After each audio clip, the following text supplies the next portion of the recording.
Now that the dust has settled on the NFL draft, there are some players who might just be outright undraftable these days. Who are they? Speaking of drafts, if you know now that dynasty leagues are getting ready for their rookie drafts, we know where these guys are going to be playing in the NFL. Have you ever wanted to try dynasty but been maybe a little skeptical or hesitant to try it out? Don't be afraid. We've got you covered. We can tell you exactly how to build a winning dynasty team just like that. Check out our course here on flockfantasy.com/endgame. Link down below.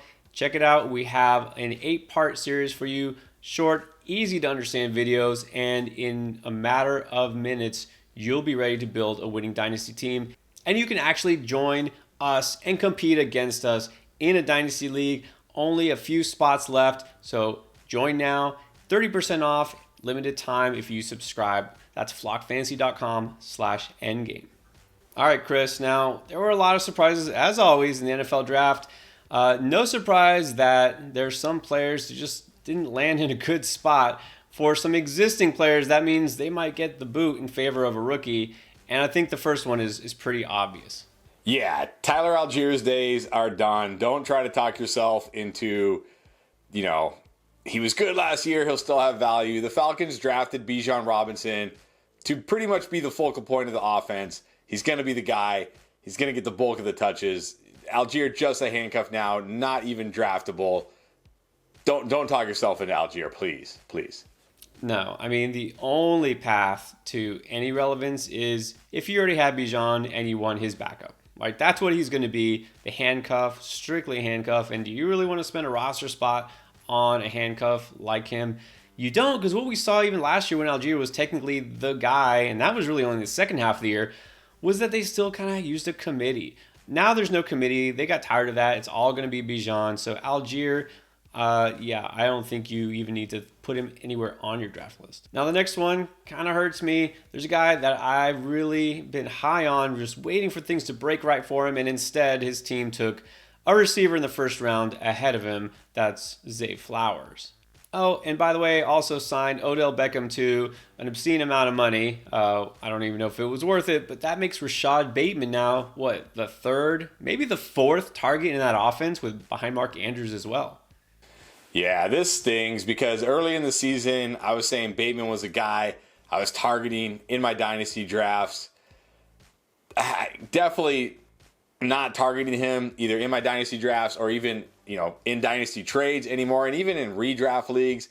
I'm not going to say he's completely undraftable like Tyler Algier is, where he's pretty much just a handcuff.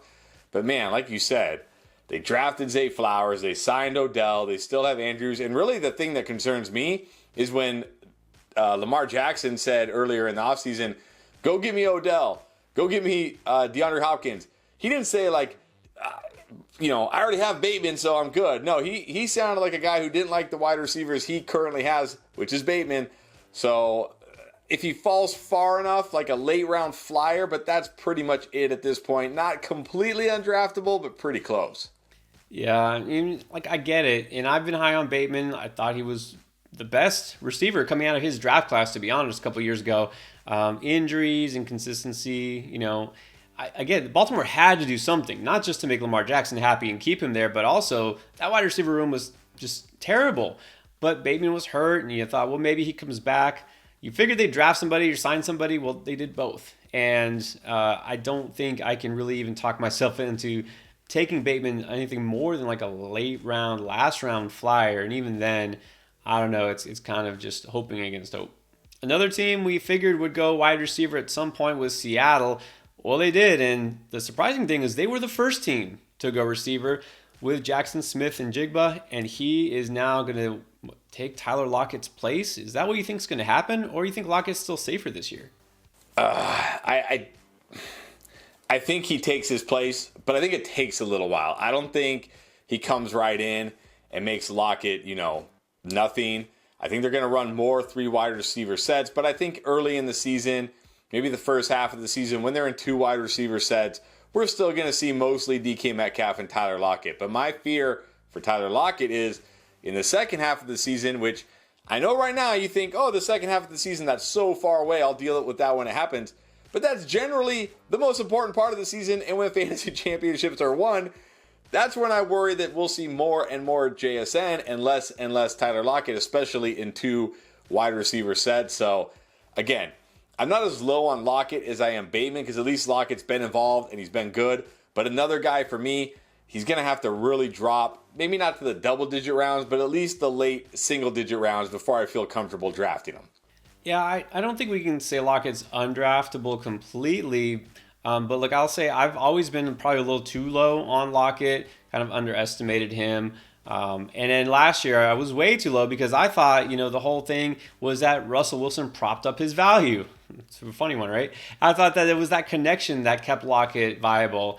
And he was still good. He was still himself, even with Geno Smith. And Geno Smith was a lot better than anyone expected last year. But you can't deny that this is going to hurt him, because part of the appeal of Lockett was his target share, because it was DK Metcalf, Tyler Lockett, and a bunch of guys. So it's not that anymore. You can't deny his target share will fall, especially late in the season. And that's exactly when you don't want it to fall, during the fantasy playoffs. And there's another reason why I think we should worry about Lockett, because this offense didn't just get another stud rookie at receiver. They got one who's going to catch a lot of passes at running back, I think, too. But we'll get there in a minute. First, let's talk about Hollywood Brown. How did he lose exactly? You got to be wondering. I mean, did the Cardinals take somebody in the first round that I'm missing? No. They did take Michael Wilson, 3rd round pick. He could be good. I don't think he's taking Hollywood's job. But I also want to point out what didn't happen in the draft. And that's that DeAndre Hopkins didn't go anywhere. He's still in Arizona. And so between that and the fact that Kyler Murray might miss the whole season, I'm really nervous about drafting Hollywood anywhere. Yeah, I'm definitely getting more nervous about Hollywood. I still think the Cardinals will trade DeAndre Hopkins at some point. They're obviously looking ahead to next year. They amassed a ton of picks in next year's draft. They know Kyler Murray going to miss at least half the season, probably a big portion of the season.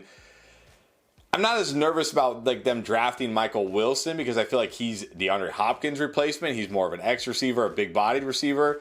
But obviously, if Hopkins is still there and Kyler Murray isn't, that's not going to be good for Hollywood Brown this year. So he was a guy I was fine taking in the 5th, 6th round of drafts. But now I think he's going to probably have to fall a little bit farther for me to feel comfortable. Not quite as low on him as, say, like Lockett, because I don't feel like Wilson is going to impact his role at all. Just more worried about if there's enough targets to go around here. I'm telling you, I'm getting real worried. I don't see any path to me taking a lot of Hollywood, because you have to be worried about this offense just in general. Because again, is it Colt McCoy? Am I right? Is that who the starting quarterback's going to be this year, or whoever else they trot out there? Clayton Tune maybe? And I don't see him really putting up a lot of big games in the first place. Hopkins, sure, maybe he gets traded. Maybe he doesn't. I mean, how many teams here are still chomping at the bit to take on that contract if they haven't already done so during the draft? And then, like I said, this is a new coaching staff, new offense. We may not see this, air raid style offense. We may not see as many pass attempts in general. They're going to have to hide that defense. So, man, I think a lot of people are going to be disappointed. Speaking of disappointment, how about one of your favorite young running backs going into next season? And when I say you, I mean everybody. Everybody loved Kenneth Walker. And then they went out and drafted a running back in round 2. What? And I know this stung for you, Chris. One of your favorite rookie running backs went on a team that already had a stud running back.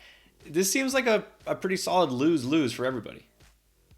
That's what I think. I think it's a lose-lose here. I mean, it's not just that they drafted a running back in the 2nd round, because they could have taken somebody like Tyjae Spears, who has no knee, or they could have taken, more of a Devin Achane, who's more of a change of pace back. They took Zach Charbonnet, who's one of the best all-around backs in this class. He can catch the ball. He can run between the tackles. He's big. I don't see how this is good for either of them, but especially Kenneth Walker. I mean, Kenneth Walker is a guy I had, my top 7, top 6 maybe running backs. And look, I'm not going to say Kenneth Walker is now undraftable, because that's too much, but he's probably never going to fall far enough for me to feel comfortable to draft him. So to me, He is undraftable, but only because he's not going to fall far enough. People will still talk themselves into him, like the end of the second, the early third, and I just don't see it. This is probably going to be close to a split backfield, in my opinion. I'm just staying away unless he plummets in drafts, but he won't. Well, see, now I'm thinking the opposite way because I feel now a lot of people are going to be backed off of Kenneth Walker. I'll be glad to take him where he falls. I mean, of course, it depends how soon, but I mean, I get it. Look, Charbonnet went in the second round. Not a lot of running backs went that early at all. I mean, we were surprised. Gibbs went as high as he did. We knew Bijan would. And then you got Charbonnet, top 3 running back. I understand the draft capital thing. I understand they drafted him for a reason. But I'll tell you what I think the reason is he's going to be not like, in a timeshare or strict, 1A, 1B situation here. I think he's the pass catching back because that is something he excelled at. You might know that in college, he came away with a 93% target share, one of the best among all running backs in college. That is something he's excellent at. And you know what?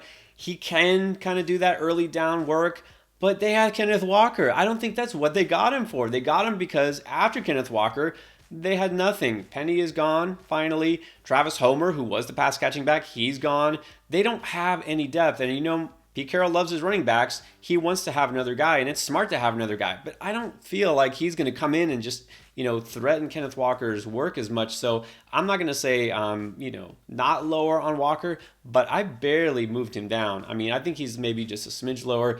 And I think he's going to fall to me in a lot of drafts where I'll take him because other people will pass on him. If you missed it, we went in depth on this live during the draft when we streamed.